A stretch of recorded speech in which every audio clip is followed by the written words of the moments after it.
तो बच्चों, आज हम चर्चा करने जा रहे हैं बिहार बोर्ड के कक्षा 10 के हिंदी के गद्य खंड पाठ 1 श्रम विभाजन और जाति प्रथा। इस पाठ के लेखक हैं भीमराव अंबेडकर। तो इनके नाम को कौन नहीं जानता। ये भारत के संविधान निर्माता थे और इन्होंने संविधान निर्माण में अथक प्रयास किया था। तो इनका जन्म हुआ था 14 अप्रैल 1891 ईस्वी मध्य प्रदेश के महू में। ये दलित परिवार से आते थे। इनका पिताजी का नाम रामजी सकपाल, माता का नाम भीमाबाई, और ये माता पिता की 14वीं संतान थे। इनकी प्रसिद्ध रचनाएं the untouchables, who are Shudras, Buddhism and communism, Buddha and his Dhamma, annihilation of caste, the rise and fall of the Hindu women. ये पाठ आपका लिया गया है एनिहिलेशन ऑफ कास्ट। तो इसका हिंदी रूपांतरण किया था ललय सिंह यादव ने।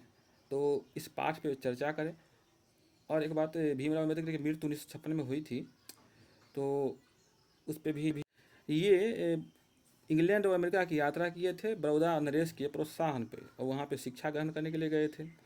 तो इस पाठ पर चर्चा करें। पाठ का नाम है श्रम विभाजन और जाति प्रथा। तो लेखक इस युग में के लोगों की बात करता है कि कुछ जातिवाद के पोषक जो हैं वो जातिवाद का समर्थन करते हैं, और समर्थन का उनका आधार होता है कि ये कार्य कुशलता के लिए आवश्यक है।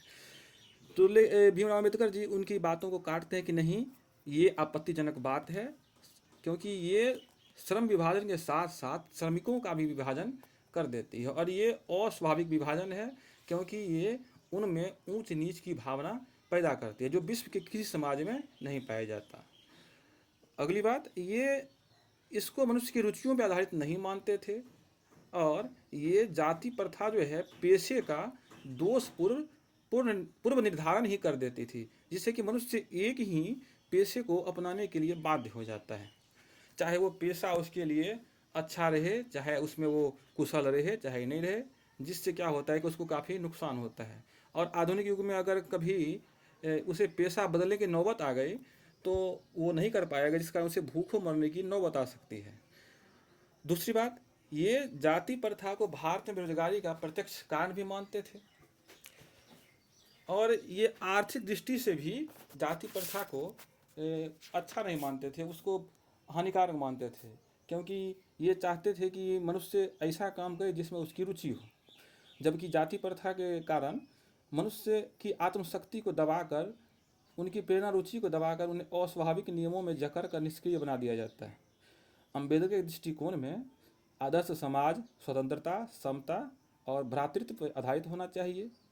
समाज में समय के अनुसार परिवर्तन के लिए स्थान होना चाहिए, गतिशीलता होनी चाहिए, भाईचारा दूध पानी के मिश्रण की तरह होना चाहिए। लोकतंत्र केवल शासन पद्धति ही नहीं है, लोकतंत्र मूलतः सामूहिक जीवनचर्या की एक रीति तथा समाज के सम्मिलित अनुभवों के आदान प्रदान का नाम है। इसमें आवश्यक है कि अपने साथियों के प्रति श्रद्धा एवं सम्मान का भाव हो। आइए इस पाठ के कुछ प्रश्नों पर चर्चा करें। पहला प्रश्न है, लेखक किस विडंबना की बात करते हैं, विडंबना का स्वरूप क्या है।